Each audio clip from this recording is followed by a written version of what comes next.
Stacy, to answer your question.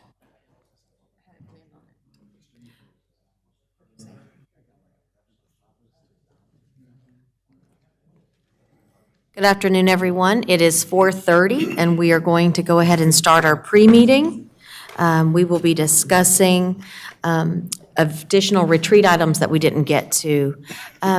Mr. Roberts, I will hand it over to you. Yes, ma'am. Thank you, Mayor. We got a couple items, I think, that we listed out on the agenda. Items 8, 10, 14, 18, 25, 27, 28. So we'll go down the list. Those are the remaining items. I know some of them, of the entire list, we have some follow-up, et cetera, to do on those as we move forward. But item 8 is a couple items sort of combined into one. They're dealing with CMS. The first one is discuss CMS policy about schools in Huntersville, and that kind of relates to, if I recall, the question there was, is it legal for CMS to basically deduct points, from us because we have the charter school option available, is what I read from that, and Emily may be able to address that. And if that's wrong, if I read that wrong, please correct me, but that's kind of how we took that. Yes, and in answering the question as to whether or not it's legal for them to make the determinations with where they want to locate schools, yes, they can. The statutes do give the local school board unit the ability in its sole discretion to determine where and when to build new schools. They do have that authority, although I will say that the North Carolina Constitution does require equal opportunities for all students, and that has been interpreted to mean that every student in North Carolina should receive a sound basic education in our public schools. So there is a potential under what's called the Leandro litigation, which requires 4 basic elements of the sound education. But that would be a constitutional question, which means that you would have to take it to court in order for there to be a judicial interpretation as to whether or not this prioritization of where to build schools would be depriving anyone from that sound basic education.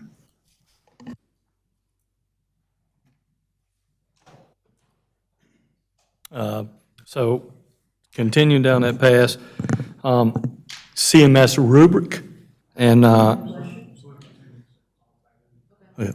on the rubric, I think Commissioner Munger had probably sent y'all some information from MEAC, and what we read from that was that the rubric would be coming back to MEAC. It would not be shared with individual boards. That would probably go to CMS board and then the MEAC, is what I gather from that. And hopefully Commissioner Munger can correct me if I want to stray on that. And then on the town's charter school options, ultimately, that was put on the list. We still have that option available, but no more research has been done on that. The previous boards have sort of pushed that out. That option just stayed in play. We never removed ourselves or asked to be removed from the bill. And that's sort of our feedback and comments on that combination of CMS-related items. And we'll look for any direction from the board, if there's any direction, but those are our comments and research that Emily and or staff has done. Well, I've been hearing about the rubric going on 6 years now from CMS, that they're going to reevaluate the rubric. We're going to get back to you with the rubric, and they have failed to do so time and time again. And going to the fact that we have the opportunity, or option, not opportunity, the option to start a charter school within a town charter school. And I need to be clear on that. It's not like it's going to be available for all 15,000 school children here in Huntersville. That was a big misconception when it was being talked about. It was just if we wanted to start a charter school, could we have that option? A couple individuals on this board were on that committee, I believe, that spoke about that. But CMS took it a step further, saying, well, if you have that option, if you don't sign a piece of paper saying we waive that right, we're going to deduct points from your municipality of ever putting a school in your area. And, maybe it's something this board should consider taking legal action against CMS and saying that's wrong. You're, just what the town attorney said. They are to provide education across the board. It doesn't matter where you live, where you're from. And we, by their numbers, need more schools up here. And they're taking points away from our system, so to speak, or not system, but our area, saying, well, you guys are going to start your own charter school someday. It could be 30 years, it could be 20 years, it could be 150 years, but until then, we're just going to keep moving you down the list. And I think that's wrong. And it's not fair to the residents of Huntersville. And to remind everyone else, a lot of students are bused into the schools around this area. So it's not just Huntersville children, it's Cornelius children, it's children from Charlotte. And we owe it to them to make sure that we are getting the best opportunity to have better schools, higher capacity schools, so we can have smaller classrooms if possible, to give them a better education. Anyone else would like to speak on this one? Yes, I would, Madam Mayor. I would like to ask Commissioner Munger, and I'll give you a second to kind of get your thoughts together on, can you tell us exactly when you were in the meeting what they said about when the Rubik's would be available to us in Huntersville? So there's a. Thank you. Sorry, go ahead. There's a lot of interesting language used because one of the things I specifically feel that I was tasked to do as a member of MEAC for Huntersville is to push them on the rubric and get an understanding of when do we get to see the rubric. And there was a number of times when they said, well, we just showed it to you. This is the rubric. And I said, okay, show me the one for North Mac High School. Show me the one for Huntersville Elementary. Oh, well, that's not ready. So there's a lot of double talk that happened. It was very disappointing, to be honest. And eventually what we came away with was, my understanding is either this month or next month, they will present it to CMS, the CMS board, and that board will then vote on it. And at that point, it would be brought back to us, and we would be able to see it. And again, I share some of the frustration mentioned by Commissioner Kidwell. We've been told multiple times, we're going to get the rubric, we're going to get the rubric, we're going to get the rubric. Show us the rubric. We need to see it. Thank you very much. So it's either March or April? Let's say April to May. Best guess. And I apologize for not having a more clear answer. I wish they would give me a clear and concise answer that I could give to this board as well. Commissioner Munger, do you know if it will be made public prior to their vote? Will we be able to see it prior to the vote? Will it be part of their packet, I guess is the question. I don't know specifically, but my assumption, and I use that word carefully, would be that they would have to include it in their packet, and therefore it would be part of the public record and available to all. I would hope that, that's the one thing I think we've all been waiting for, is to see where we rank, what those numbers, those deductions look like for our schools, and how do we proceed forward. And until we can see it, it's going to be very hard for this board to make any kind of decisions. I did have one other question, if I may. And this may be for Emily. My understanding of HB 514 is that although it does allow us the possibility of forming a charter school, a municipal charter school, the law is incomplete in that it doesn't allow the town to own property, that's school property. If you could clarify on that, that'd be appreciated. Yes, so I haven't reviewed the language since I first came on board over a year ago, but if memory serves, that is correct. Okay. And to me, I would, if we considered venturing down that road, I would want the NCGA to make that more specific in what it allows, because it's a bit incomplete, in my opinion, HB 514. Okay. Any other discussion on this? All right, Mr. Roberts? So we'll move to item number 10 that was on the various topics list, which is reduce town manager spending to $25K from $150K. And I think we may have the, should be, is this screen? Ours is not on. Larry might have to check the screen in front of ours is off. Lance hit the button, I'm gonna blame it on him. Absolutely. So a couple of them off.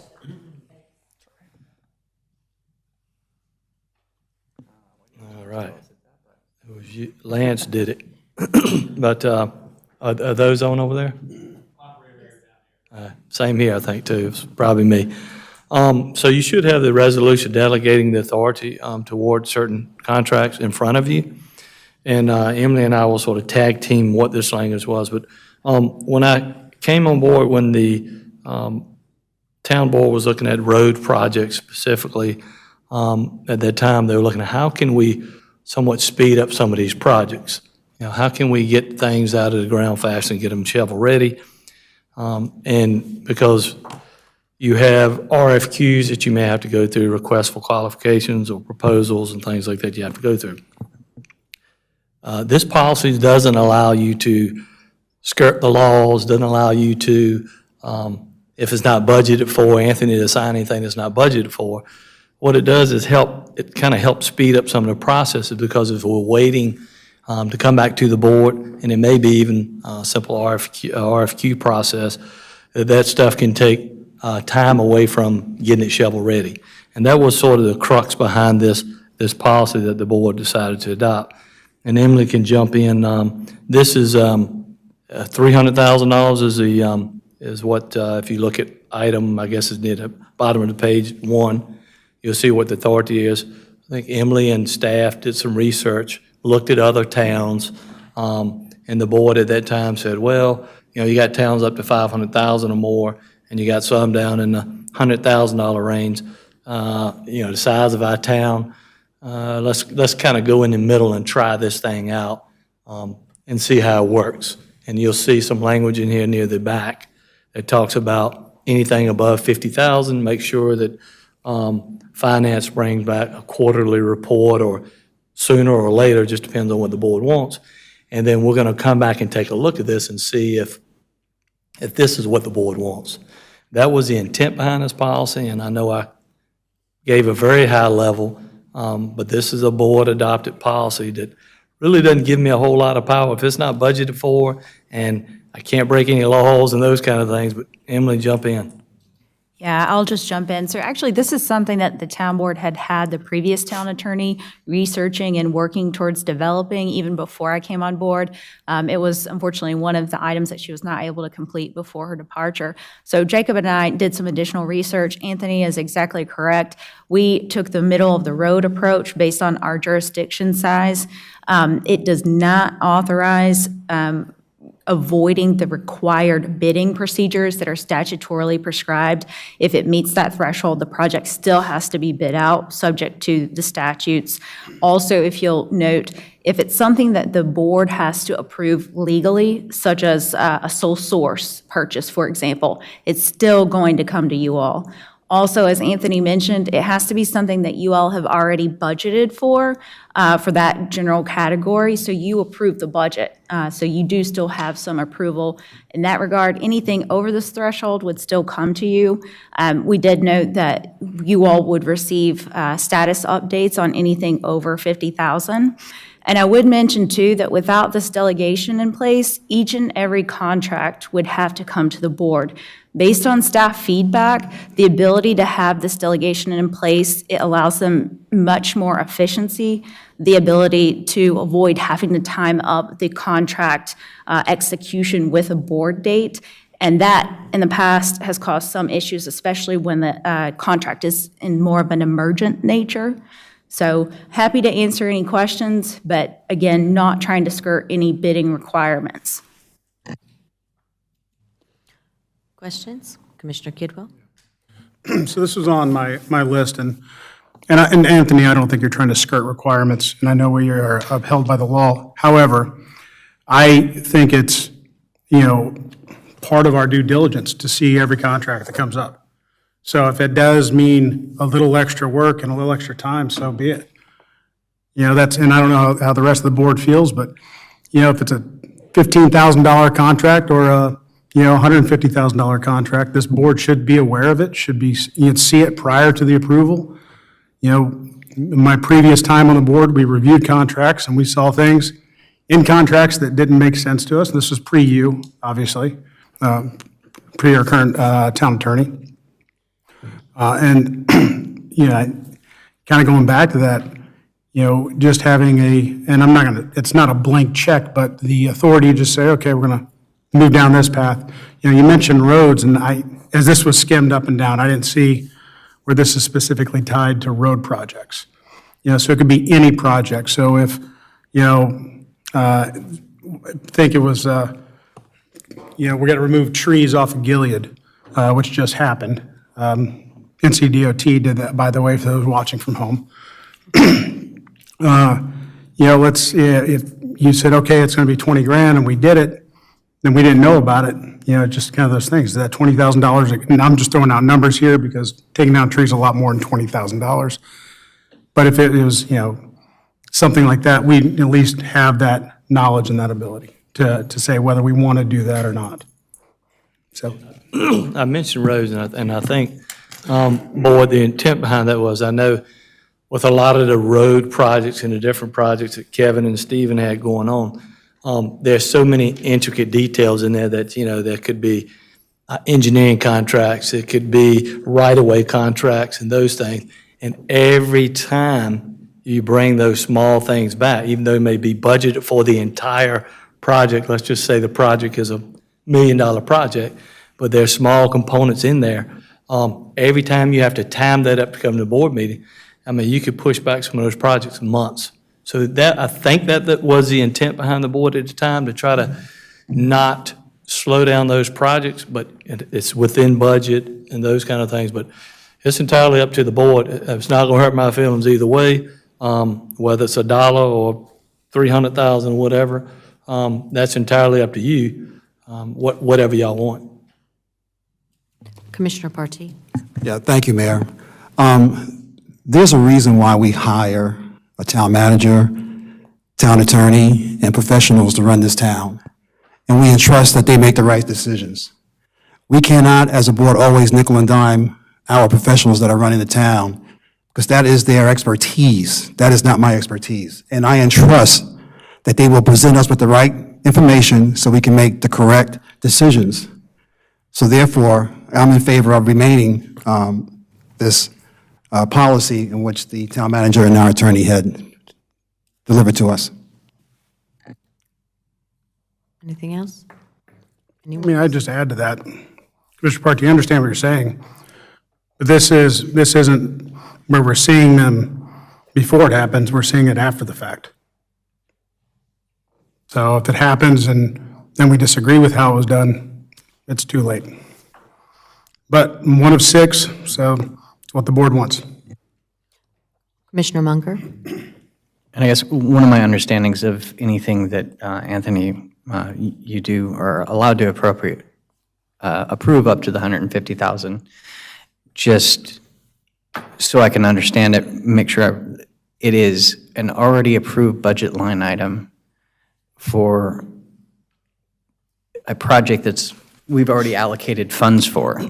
It's never anything that is a non-approved budget item. It has to be in the budget. So in essence, we've already approved it on some level. He's just committing to perform the actual function for that fund. So in my mind, yeah, I'm fine with status quo. Commissioner Boone. Thank you. Mr. Roberts, let's just kind of role play this. You got a $200,000 contract on your desk in the morning. How many people have read that contract before it gets to your desk? I'm going to pick on and say it's a road project, just to make it easy, because that's a good one. And most likely Stephen, maybe Kevin, definitely the attorney, myself, finance got to make sure the dollar's there. Probably 4 to 6 people have probably reviewed that contract in some shape, form, or fashion. And how often do you find a mistake that you catch or somebody catches in that process? Very seldom. I mean, I think The one thing I will say, the board was very adamant on when it first got here is that every single contract must go to the attorney. It doesn't appear that that was the case before, but I will tell you, every single contract, the first thing I do before it goes on the agenda says, has Emily or Jacob reviewed the contract? And that is a must before it gets on the agenda. And I'd just like to jump in. One of the other projects that Jacob and I have been working on is updating all of the standard terms and conditions and contract templates for the town. So what we've been trying to do is streamline that process where we push for only town pre-approved contracts to be used for professional services and for other various projects. So that eliminates the ability for the outside vendor or contractor to insert additional terms other than those that we have specifically pre-approved in our standard terms and conditions. If it's a contract where we cannot reach an agreement to use that contract that is pre-approved by the town, we do meticulously go through each and every line item. Typically, Jacob will do the preliminary review, I will do the final review. Anthony also reviews. Usually the department director reviews, as he mentioned as well. And most of the time, the other parties' attorneys are also reviewing for legal sufficiency. Commissioner Phillips? So when this came to us prior, I was against the town attorney having the authority. And it was nothing against who is our current attorney or our town manager. But I think and I know this has been a learning lesson, especially I was wrong then because as I'm watching, we watch inflation and we keep shovel ready, and here we are shovel ready. I would like to keep this as is, which is going back on what I said prior, but I don't want to stall projects that we've been planning forever and getting in the way of the progress that we've promised to citizens. So I'm okay leaving it as is. And then it's one of those things, if, we feel uncomfortable, we can always revisit. And I believe that is what the previous board had said as well. And it's my understanding, too, that Mr. Roberts also gives an update to those if he's signing contracts like this. Isn't that true? Yes, and the one thing I'll say, Mayor, is number 5 that you see in front of you. I think Jackie and Patty are going to make sure that when we send out the financial reports now, we'll just start adding that to it instead of waiting on a quarterly basis or every 6 months or whatever. We'll just throw that in those financial reports. Very easy to do. You'll see them much quicker. No need to wait while we're doing the financial reports. Why not show it to you right then? Anyone else? All right. Seeing nothing. I think we're. Madam Mayor, are you looking for a straw vote to proceed, or how do you like to handle this? Well, and that's the question for Mr. Roberts. Is that what you would like tonight? Just based on that consensus, we'll keep going. You can change this anytime. So if you come back and you see that I'm dropping the ball, then bring it back and let's change your, ordinance. So if you're let not me go ahead then and ask for a kind of a straw poll. Those that are interested in leaving it alone for the time being, we can revisit it as kind of a show of hands.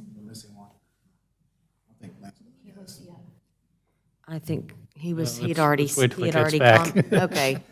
Well, I can't see him from here. Here, I'll be the only one against. You can just Here he comes.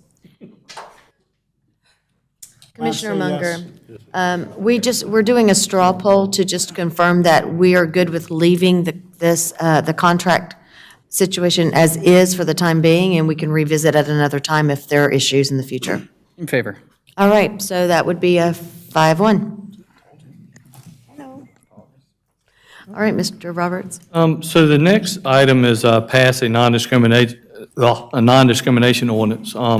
And this one will be, I think, somewhat quick in that the previous board had brought this item up, and we had some discussion on it, and they wanted to hold off on it. This item came back up this time. I know Emily had shared some information with the board here recently, and ultimately, staff has proposed to, leave things as is for now, and then we'll seek direction from the board I think some board members are getting more up to date on that and studying that information, and we'll wait to hear back from you on how we proceed on that. So I think there's much more discussion amongst board members, and then we'll see what you guys want to do, and we'll move forward or not.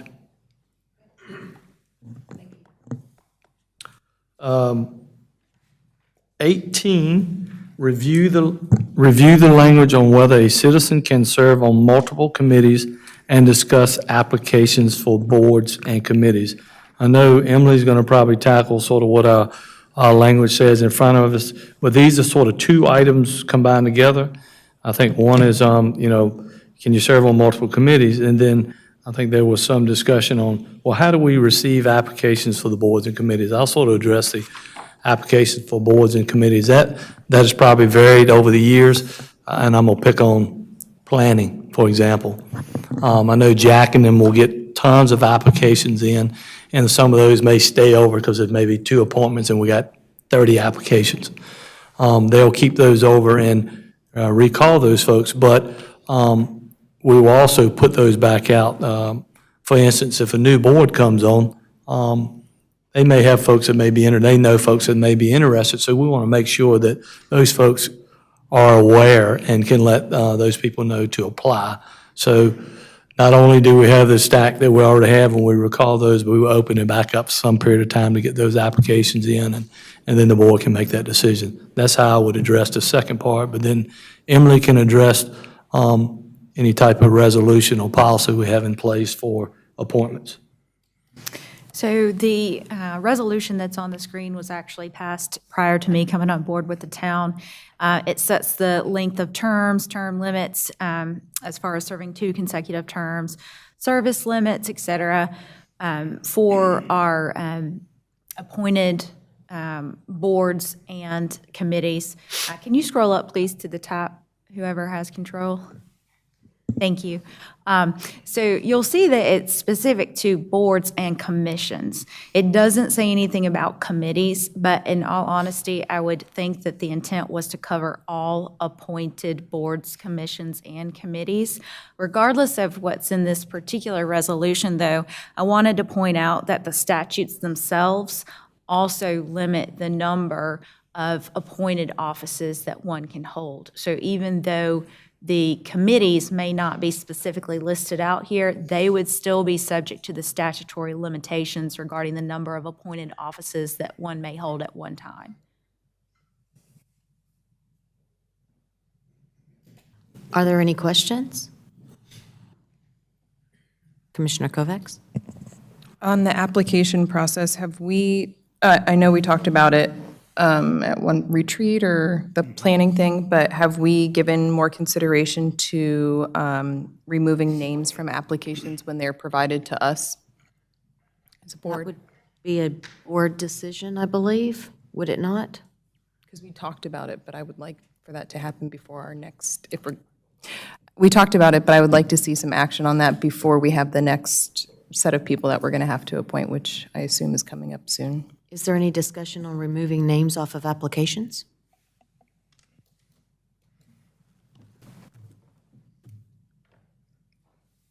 Oh, Commissioner Kidwell, I'm sorry, I didn't.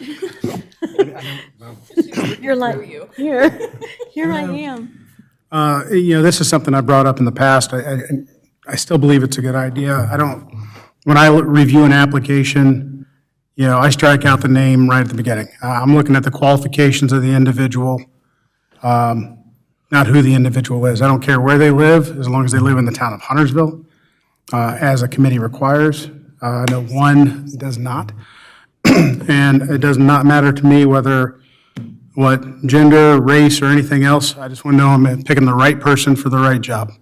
I think it'd be great if we just went to a numbering system, applicant 5972, and rolled forward with it. Any discussion? Commissioner Munger? It actually does make sense. I mean, it seems reasonable to not have the names on there so that, there's no implicit bias or favoritism or just kind of, yeah. I mean, I also go right down to the qualifications, what is this person doing in the community and how could they contribute to that board and does it make sense that they're on that board, but not having the name, I'm open to that. So let me ask this question. If you're removing the name, are you also not having the address? See? Because you could find out who that person was if you have the address. Yeah, but you have to take that step. And I mean, if you're reading the application and you really, really want to know who it is, you can figure it out. Commissioner Phillips? So I know the map, could we not just take the addresses off? Then have the map with like a star, like this is where number 3 is, this is where number 5 is, this is where number 7 is. And that way it truly is a blank slate and you just blindly go with your gut and who you think is a better fit. Yes? Yeah, I throw the maps away, so, but if you guys need the map, that's fine. And I think that just goes to the testament of how each individual board member has their own process, which is completely up to you individually, how you want to work through the appointments. Commissioner Boone, you look like you're thinking. Yeah, I can go either way on this. I would like the phone numbers to remain, because if I want to let down to 3 or 4 people, I call those candidates and speak to them over the phone. So, their name's going to come like, hey, Mr. 123. That seems a little cold to me, but if that majority of the board wants to remove the names, that's fine. But I'd like to keep the phone numbers for sure. Any conversation around keeping the phone numbers? Commissioner Partee? There's the issue here of the person themselves lobbying for the position. I know when I ran for the planning board, I made some phone calls to the commissioners that were presently serving, and the last appointments that we made, I had a few phone calls from individuals. So what's going to prevent those persons from reaching out to us to let us know that they put in an application and that they're interested in serving on those committees? So we have to look at that aspect also.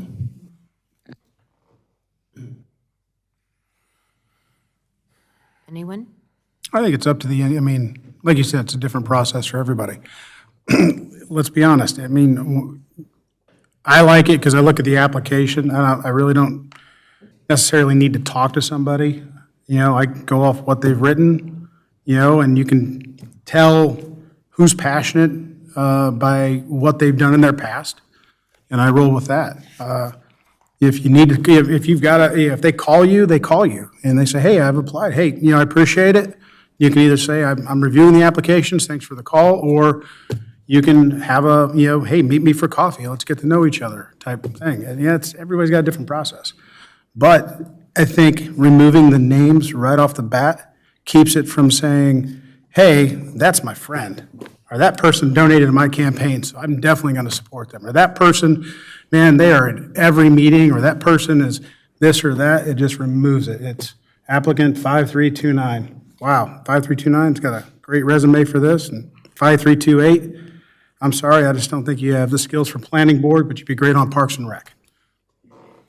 Well, the truth is, if you want to get to know who that person is, there's a way around it, regardless of whether you take the names off or an addresses off. Commissioner Kovacs? And I think just off of everything they're saying, if I love when people contact us, I think it's great, and it's not stopping them from contacting us, but it takes the original bias away from.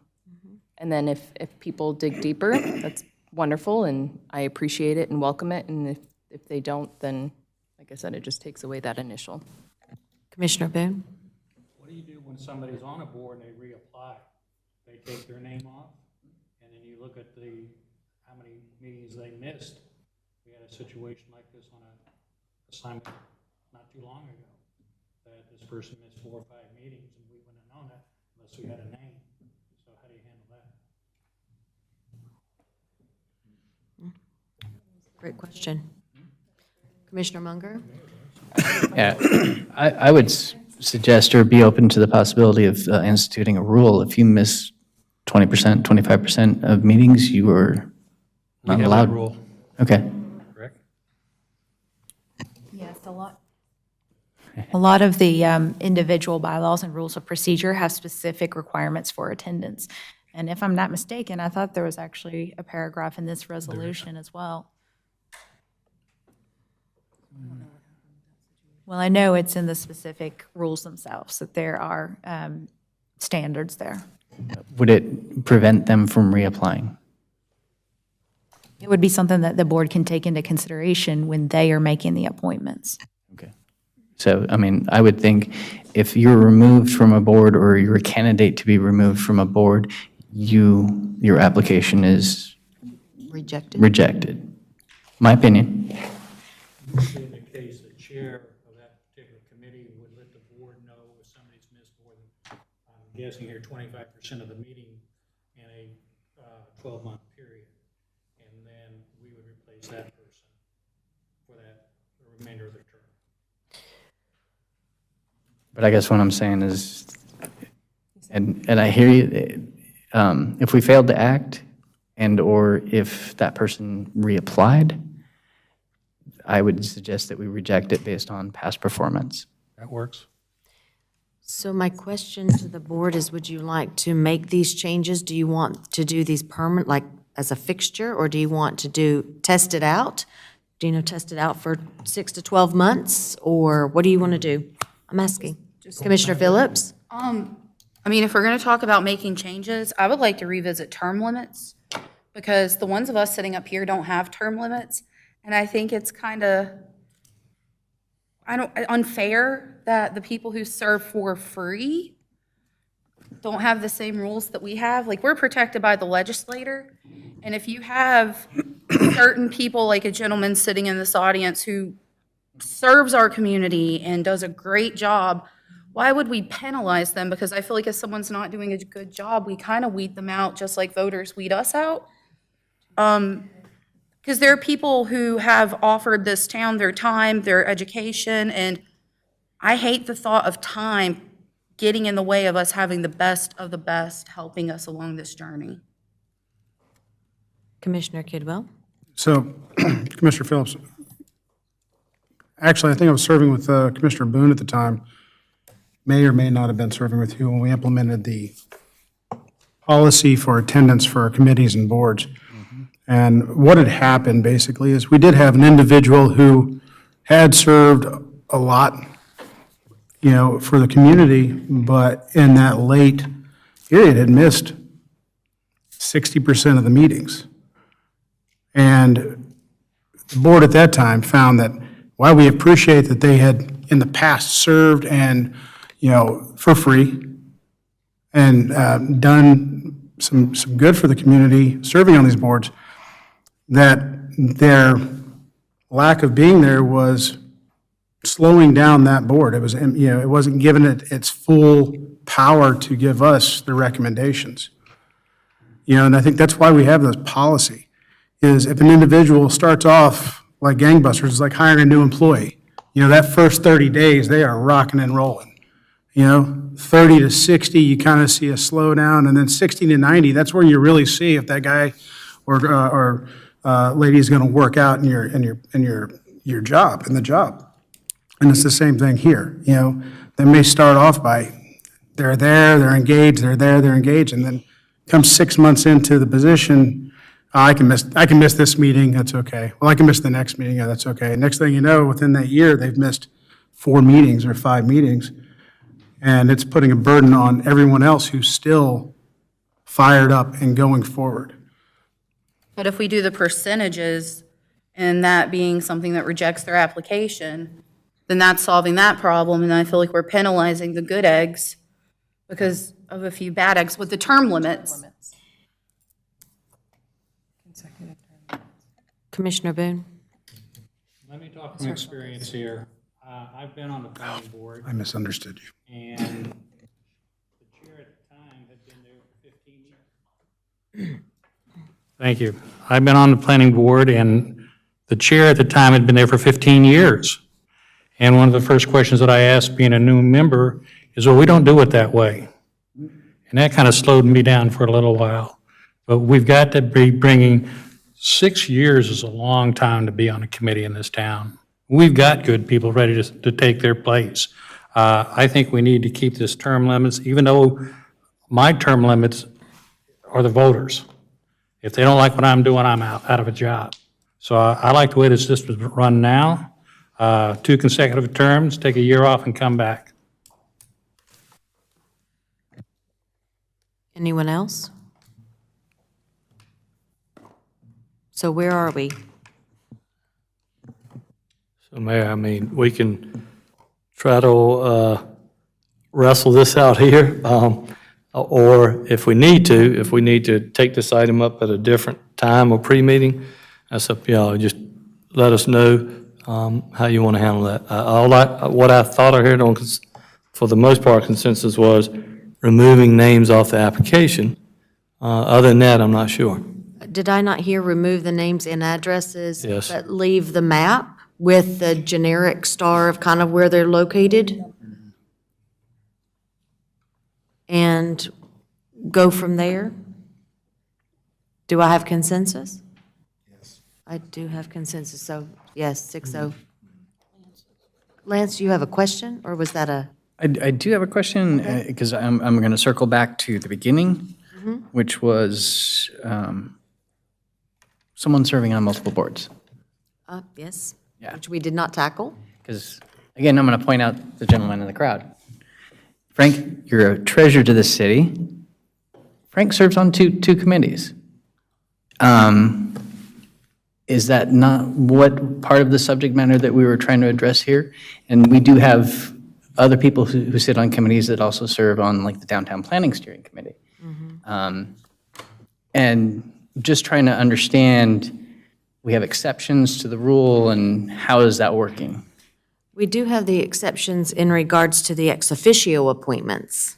Right. So, Frank's a voting member on HOAB.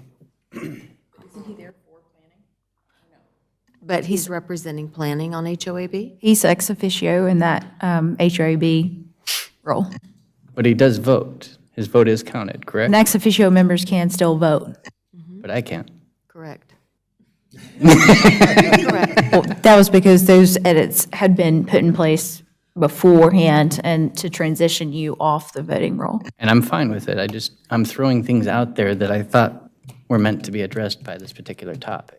Everyone's comfortable with, and I'm comfortable with Frank voting twice, but just throwing it out there. Is this what everyone's comfortable with, and we're good with holding that standard, or is this something that needs to be discussed? Well, I think that you did bring up a point about holding multiple committees, and should that language be tightened up? Should it be tightened up? Because we do have quite a number of individuals in our community. We are very blessed in this town that there are citizens who want to serve. And so to be able to make sure that as many citizens have that opportunity to serve, kind of the better off our community is. So it kind of goes back again, what would this board like to see? Commissioner Boone? Since you brought up Frank Gammon's name, Frank, would you like to address the crowd? Sure.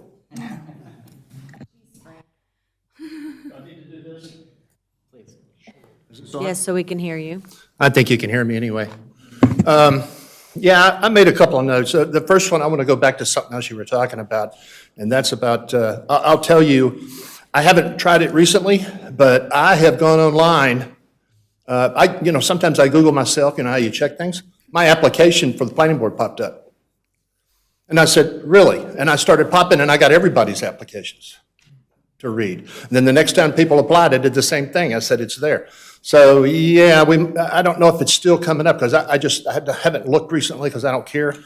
But that might be something the town wants to look at to make sure that information is not getting posted on the internet. Frank, I'm Yes, ma'am. sorry to interrupt you, but we typically don't allow public comments at pre-meetings because it's not advertised as a forum for public comments. That is true. I apologize. Thank you for keeping me on task. Thank you very much for your time. But this is our conversation, and Ms. Sloop is correct. You can definitely come during the regular meeting and offer these public comments. Okay. Because I do have one comment in regard to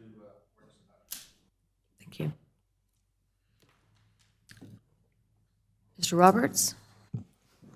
We headed, So is the consensus then to, right now, remove the names and addresses? Yes. And keep the map with a correct. number, dot on it, but no names? That's correct, but we still need to address commissioner or individuals serving on multiple boards. And if this board is fine with the status quo, then I need to hear you're fine with the status quo. It sounds like we need further discussion on that, Okay. Do you want to do it on all of it or just just on that? that part. Okay. I think, There's consensus on the other. So let's, moving forward, the applications will not have a name, not have an address, but the board will be provided with a map.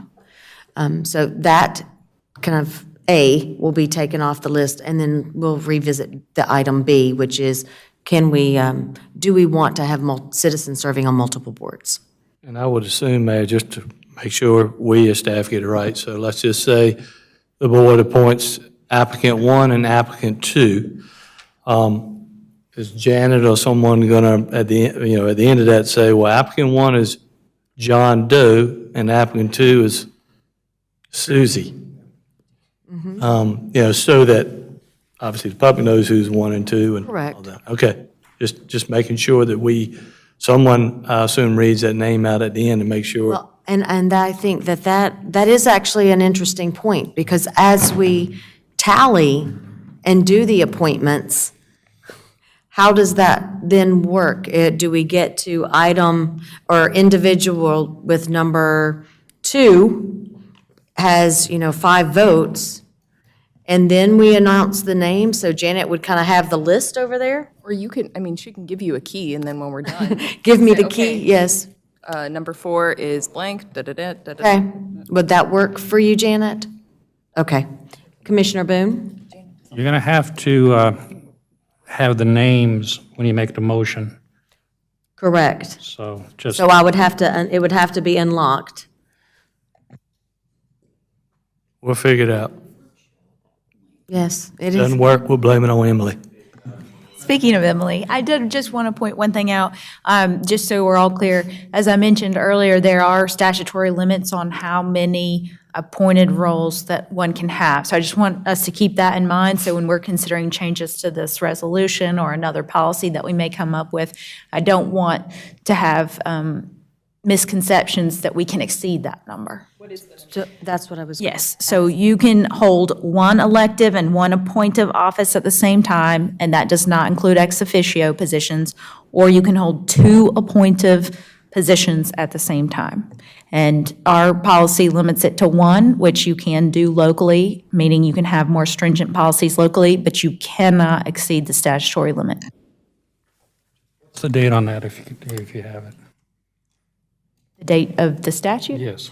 I don't have that, but I can provide you the statute number. It's 128-1.1. In November of 2015, there was a Board of Adjustment, Planning Board member, and a Town Commissioner, all in the same person. Interesting. So when we pick this up, Violated our own statute. sounds like we did. When was this? The North Carolina League of Municipalities was contacted, and it was legal to have a Board of Adjustment, Planning Board, and a Commissioner. I'm sorry? December 2015. Okay. All right, So when we'll bring that back okay. for additional Bring the discussion. first part back and move forward with removing names and addresses on the second part. Yes, thank you. All right. So number 25, discuss town participation in the North Carolina League of Municipalities. We originally had the league, one of the league folks that was going to be here tonight.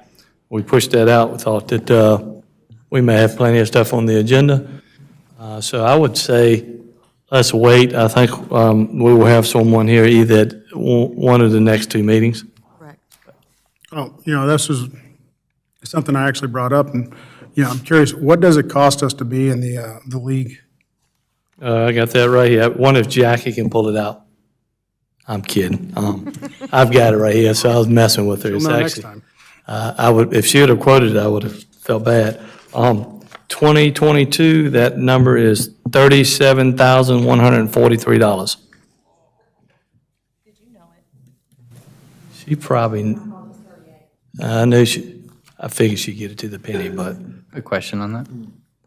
How is that number arrived at? Is it based on population or how long we've been in it or population-based. population-based? Thank you. And follow-up, we used to get, I think, insurance from the league and legal advice from the league, but what do we not get from the league anymore?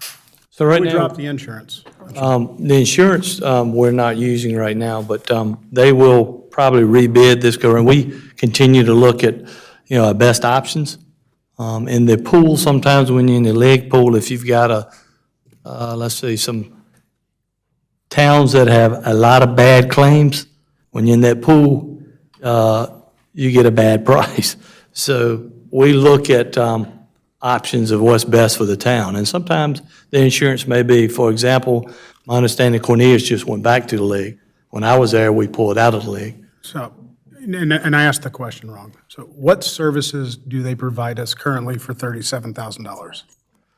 It's quite a few, and Jackie, I have to help me out, and that's why I was hoping maybe when the league folks come in, they can tell you about all the various services that they provide. There's various training, whether it's for board, for staff.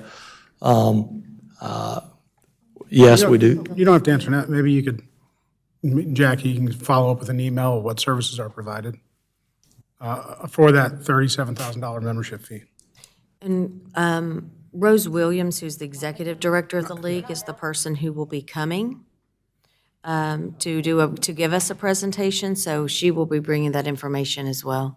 We'll bring you a list. We'll email that. Off the top of my head, surveys. They survey a lot of other entities on various topics, and they have been an invaluable resource related to ARPA. They and the Institute of Government. Those are the two that come to mind quickly off the top of my head. Commissioner Boone? I also like to see how much money we've already spent with them on top of the $37,400, because we've spent $6,000 or $7,000 on a Saturday for a Saturday meeting. That comes under them, along with the essential training that a couple of us have taken. I mean, there's more to this than just the $37,000. Okay. All right. The next item is noise ordinance. And if you recall, on a previous pre-meeting, we had discussion on noise ordinance, and I think Emily and the chief maybe were looking at sort of two different options for the board to consider. We have a noise ordinance now that's in play, and I'm sure Chief and Emily can tell you more in depth on, what we currently have versus some options to consider. And I know this sort of came up previous year with CSD, when sort of CSD came online, obviously having some issues out there. Obviously, we have noise issues in many places. Frankie's Fun Park, many other places in town, maybe at Lance's house when he has a party, different things like that. But this is just trying to we need some guidance from the board where we go with this. And I'll be quiet, and maybe Emily and the chief can jump in. And like I say, the goal is to seek some direction here on where you would like to go. Yeah, we really just need direction from the board as to whether you would like us to pursue transitioning from the reasonableness standard, which we currently have, to a decibel reader standard, whether that be to do more research. Really, we just need direction. Commissioner Phillips? I want to hear, Chief, your team's the one who would have to be doing this. What would be best and easiest and most accurate for y'all? Because we can have opinions all day, but your guys and ladies are the ones that will be doing this. If everything works in a vacuum, of course, that's more accurate because it's a measurement. The problem is there's ambient noise. So when you're closer to the interstate, for example, you get more noise in the background than you get if you're somewhere else. And that ambient noise level is kind of a baseline. And if the noise that's being complained on does not exceed that baseline by a certain standard, you're not going to get equal enforcement everywhere. Now, that's based on the meters we've used, we've used some fairly expensive meters, but not the most expensive meters, to test them. The reasonable standard, what works well about that is it overlooks things like that. I can hear your music, it's too loud, but it's the officer's opinion. Would a reasonable person believe that was too loud? What you get on the flip side is things like the stadium noise. You know, one officer could go there and say, yeah, it's a little loud. The other one's going to go there and say, it's a football game. You know, that's where both of those answers are correct. But the reasonable standard would a reasonable person believe that was excessive? So I don't know the answer about whether the decimeter is the right way to go. We've always used the reasonable standard, let the officer make the call. I'm sure officers would love a decimal meter. If they plug them in, and if it's over, they write a ticket. If they don't, they leave. But whether that actually solves the noise problem, I won't be able to answer that until we're way into it, because we hadn't measured everywhere when there was problems going on. And I don't know, would doing a pilot program for y'all to let you do this for 3, 6 months, whatever, with the decibel readers first, and y'all can gauge what Yeah, we could do that. and that way, because I understand the reasonable and this and that, because I don't care about loud noises, but I understand other people are sensitive to sound. But that way, I don't want to just haphazardly say, yeah, let's do all this, and then y'all have your hands tied come football season. Well, and let me say something about that, and I've been blunt. This is not what people want to hear, I know, but I'm just being honest with you and tell you, we are not going to solve the noise problem at CSD. I've said it over and over. You've got a football stadium having a football game next to some houses, and I can't prevent people from cheering for their kids and the band playing, and I don't know how we solve that problem. Well, sorry, I was going to say, before the new board came on, I know there was one evening some people came over and were fit to be tied over the sound of roosters.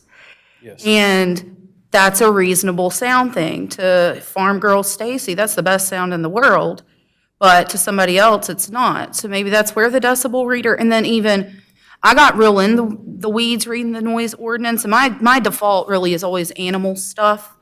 And like, I talked to Emily Pryor about how it said in there, about certain even noises with animals, dogs barking, and I don't know if that's something we throw back to the ordinance advisory board and let them review those. Like, if we're gonna do noise ordinance, we really probably need to really get in there and just do it all right, because even some of the animal stuff can really, and y'all hear it all the time. It's always a next door complaint kind of thing. Like, you don't like your neighbor, so the dog's barking, so I'm gonna call the law on you.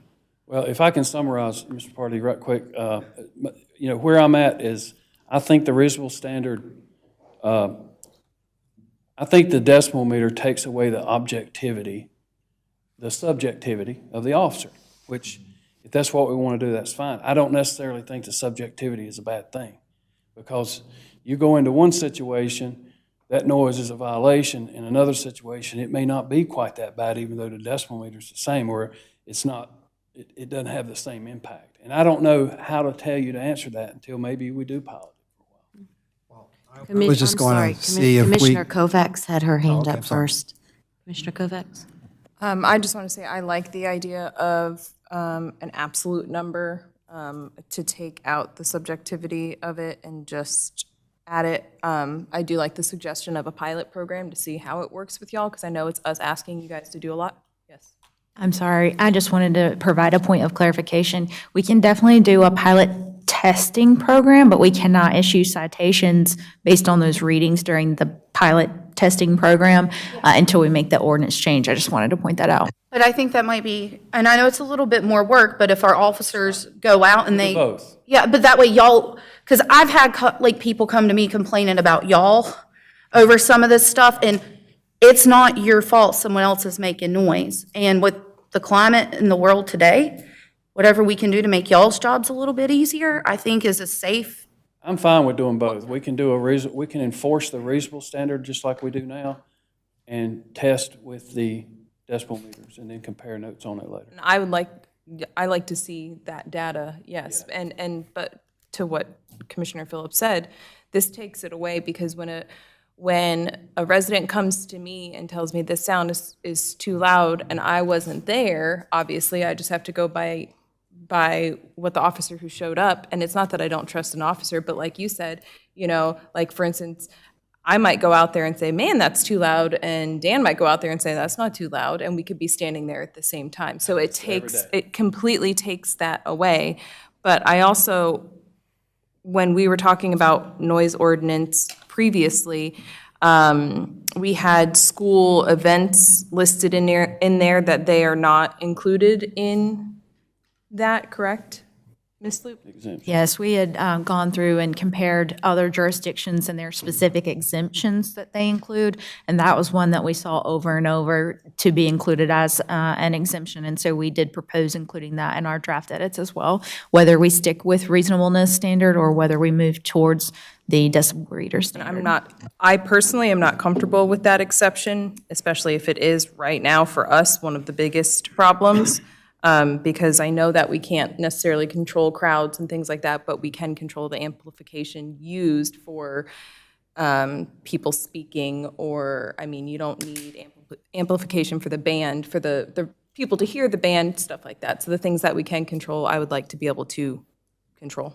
I will just say, keep in mind, that would also be your fall festivals at schools, any type of event that might happen on a school ground. So just keep that in mind too. Commissioner Partee? Okay, thank you. it Chief, took so I long to can, get to you. that's fine, no. Chief, I identify wholeheartedly with the dilemma that the police department is in, having worked uniform in a urban setting and having loud noise such as roosters crowing and neighbors complaining and so forth. But can it be solved through our engineering department with noise barriers? Because the community that sits next to the community school of Davidson Stadium, I mean, they're very much affected. And we all hear their voices and their pain. So is it possible that our engineering department can go out there and probably develop a plan to put up noise barriers, if not on the edge of the school property, of the stadium property, but maybe muffle the sounds around the announcing, the amplification of the announcers and so forth? I mean, is it possible? Obviously, that's way outside my lane. That's why I mentioned our engineering department. Maybe we can entrust them into going out there and coming up with a plan. Yeah, but I will say, Sorry, guys. we've worked with some other problems Yeah. in the past where we actually had to do that, where we came in, did some insulation at some bars and kind of facilitated that. So I just want to tell you that, the noise, and without an engineering solution, the noise that we get complaints on is not just PA systems. It's the crowd noise, it's the bands, and it's just going to be difficult to solve that problem without it. Listen, but I will tell you, the residents are not making this up. We go to their house, we're listening to it, we're hearing it. But, the question is, do we want to get to enforcing the noise ordinance on a school? That's what it comes to. Mr. Roberts? I'll tell you what will likely happen if you enforce it on schools. I imagine you'll see some legislative changes to that, because you have school ball games all over, and there's crowds and noise everywhere, and it's going to be tough to solve. And as far as noise barriers and all, these walls and things like that, being that they were not required to do that as part of the zoning, you're talking lots of money. And I've dealt with some nightclubs before, as Chief said. I worked with him on some of those, and there was hundreds of thousands of dollars just in a little nightclub. So any type of walls and trees and things like that, based on where it is, will probably not be close enough to make it bounce off the wall and kind of ricochet up. So this will be a tough situation that will likely get solved at a legislative level, with or without you, if it becomes a problem. It's a tough one. So is there any consensus? What I heard was a possible test pilot. Is that something that the board is interested in pursuing? Commissioner Munger? One last question, just because if we tried the pilot program, and this is probably an Emily question, if the police cite two different instances based on subjectivity, and then they take decibel readings, are those decibel readings admissible? And if it turns out that the decibel readings are exactly the same, one person is cited and the other person is not, would that put us into any sort of legal jeopardy? So what would happen with the testing program would be that the current ordinance, which is a reasonableness standard, would stay in place. So if they go out there, they would be only enforcing under the current ordinance. They could be taking decibel readings just to test what would come up had we been operating under the decibel reader standard. If it creates a public record, based on printout, then of course that information would be publicly available. In terms of whether it would be admissible, it really has to be determined on a case-by-case basis around the specific facts of that case. Okay, thank you. Let me say one thing, just for expectation purposes. We don't have as many noise complaint calls as you think. So it may take us some time to generate data to effectively evaluate. Just depends. Commissioner Boone? Chief, you're not talking about each individual officer having a decimal meter. You're just talking about one for a sergeant or Yeah, something. we'll have one on every shift. There you go. Have access to. So are we good with the test? Sure. Any opposed to the test pilot? Okay. Mayor, we'll come back. I think I heard bring back in 6 months, or did I misread that? Or? Do you feel like, I guess that's the question for Chief. Chief. Chief? Do you feel like you need more than 6 months, a 6-month window? That don't get to football season. That's, Let's go to the end of this year. all right. So, and through December of 2022. How long does it take to get that equipment? Okay. Yeah. Thanks, Chief. Thank you. Till December 2022? Yes. Hold on, I'm just making notes.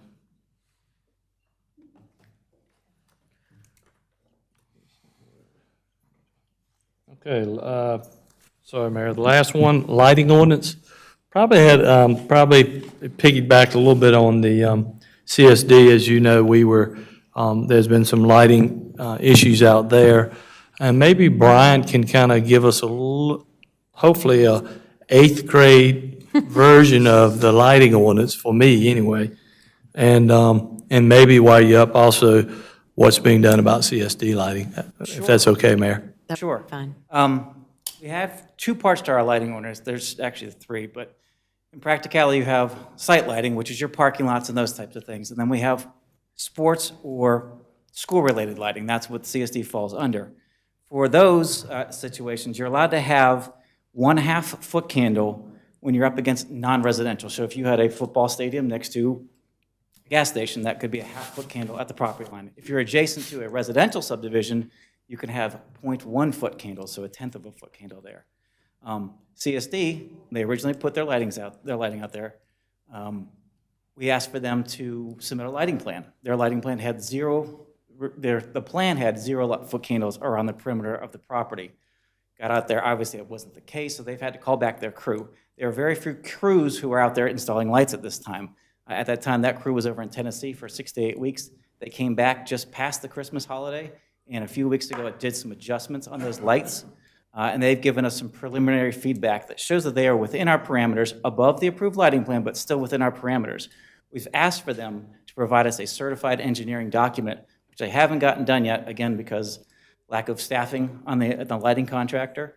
So we're still waiting for that to come in for a certified reading. That's what it is. Once that's done, myself and Brad Priest will go out there and take lightings with our light meter, compare their certification to what we're getting on the ground, and we'll make sure that they're in compliance with our ordinance. Very good. Any questions for Mr. Richards? Commissioner Kidwell? Yeah, Mr. Richard, I'd like to be out there when you do that, Sure, absolutely. just because I've never used one of those devices, and I'd like to learn. Fantastic. Anyone? I think they'll put you up in a ladder truck. That's fine. He's not scared of heights. Okay. Thank you. That's it, Mayor. I think that was all of the items. So there's some stuff to bring back, et cetera, and we'll make sure we continue some of that may be brought back through email, some may have to come back before a meeting, et cetera.